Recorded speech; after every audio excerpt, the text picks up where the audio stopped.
It looks like TikTok's going away, Facebook turned to the dark side, and it feels more and more like the news is just state news. So how do we find factual information about the world when it feels like everybody in the world is trying to either lie to us or exploit us? That's not an easy question to answer, because honestly, throughout all of history, people with power have been trying to spin the narrative about this world that we are living in and what's going on and how we should think about it.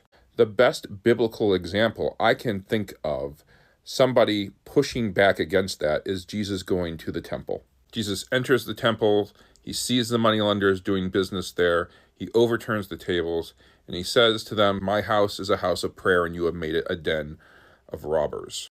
It's a scene that makes it very clear what Jesus is doing there in Jerusalem.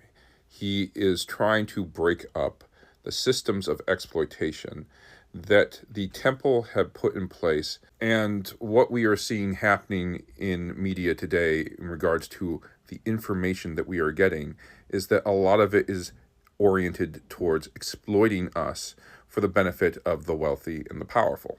It is literally a form of mind control, and it works. When Jesus goes to the temple, he tells people basically, stop listening to these guys and listen to me.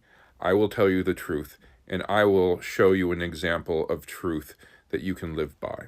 And so I think we need to ask ourselves, going into a new world where our access to honest news information is going to be limited, what are those news sources that walk the walk and talk the talk? This is where things get really difficult, because this is where we start to have to do things ourselves. We have to be responsible in how we consume information if we want to get good information. We have to check and make sure that publications that we are reading cite their sources. We have to understand what publications we are paying attention to, who owns them, and what is their motivation for telling the news. Everybody has an angle, and if you know the angle of the person that you are listening to, you better understand whether or not you can agree with their point of view.